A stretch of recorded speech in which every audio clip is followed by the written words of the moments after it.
এই চিত্রটা হলো শেরপুর জেলা নালিতাপুর উপজেলা ১ নং প্রগাঁও ইউনিয়নের বুরুঙ্গা কালাপানি গ্রামের এই দৃশ্যটা। এই এলাকার অধিকাংশ মানুষগুলাই কিন্তু অতি দরিদ্র মানুষ। তারা কিন্তু পাহাড়ি জমিনগুলো আবাদ করে ধান লাগিয়ে কিন্তু সারা বছরের একটা খোরাক তুলতো।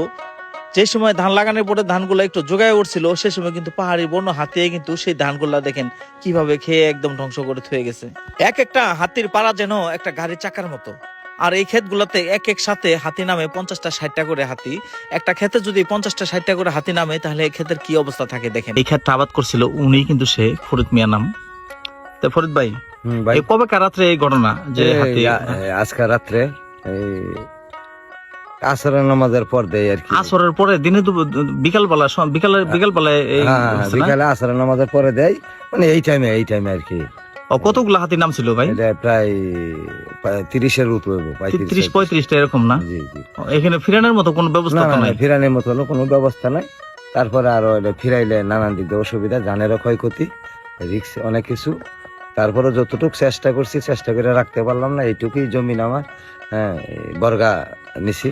ও, এটা আপনার বর্গা জমিন না? জি জি, বন্ধক জমিন নিছি। তো মানে নেওয়ার পরে ওখানে আর এমনি আর কাগজের জায়গা জমিনও নাই। এইটুকুই ফসল করছিলাম, এমনিতেই চলতো।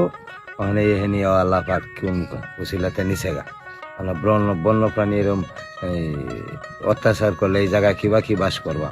হ্যাঁ, এই জায়গায় থাকারই অসুবিধা। এখানে কোনো ইনকাম নাই, কোনো কাজকর্ম নাই, হ্যাঁ, কোনো কিছু নাই।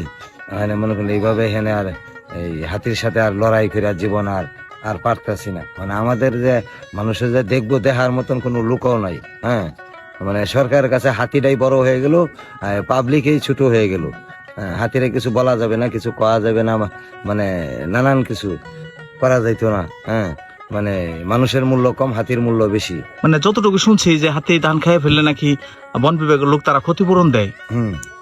এরকম ক্ষতিপূরণ দেখি নাই। নানান ধরনের অনেক কিছু হয়রানি হন লাগে, অনেক কাগজপাতি, নানান কিছু এই সেই, মানে এরকম ধরনের যত টাকা পাওয়া যায় তার সাথে বেশি হয়রানি হওয়া লাগে। কিন্তু বন বিভাগের লোক তো দেয়, দিলে কি ওইটা জায়গায় দৌড় পারতে অনেক কিছুই। কিন্তু বন বিভাগের লোক কথাবার্তা ভালোই বললে কি এটার আরো যে অনেক লোক সংখ্যা আছে, নানান কিছু হয়রানি। এই হয়রানি আমার লাইন গরিব মানুষ, এটা সম্ভব না। এই মানে এই হয়রানির থেকে যে কাটিয়ে যাওয়া আমার পক্ষে সম্ভব না।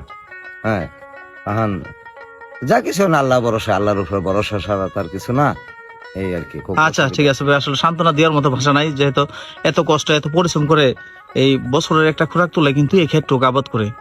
এই এলাকার মানুষের কষ্টের কোনো শেষ নাই। সারাদিন পরের বাড়িতে কাজ করার পরে, পরে জমিতে কাজ করানোর পরে যে সময় রাত্রে ঘরে শুবে, সে সময় শুয়ে থেকেও শান্তি নাই। রাত্রে হাতি এসে সেই ঘরে আক্রমণ করে, সেই ধান খেতে আক্রমণ করে। এত কষ্ট এত পরিশ্রম করে সেই ধানগুলো যে আবাদ করে, সেই সময় মানে সেই ধানগুলো রক্ষা করতে পারে না সাধারণ পাহাড়ি এলাকার মানুষগুলো। এত সুন্দর করে ধানগুলো জোগায় উঠছিল, হয়তো আর কিছুদিন গেলেই ধানে থুর আসতো।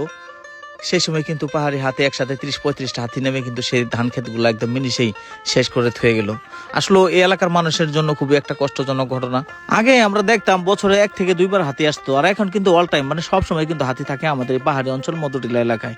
আসলে তাদের জন্য দোয়া করা ছাড়া আজকে আমাদের কিচ্ছু করা নেই। আল্লাহ যেন অন্য দিক দিয়ে তাদেরকে পুষিয়ে দেন, তাদেরকে সেই ধৈর্য ধরার তৌফিক দান করেন।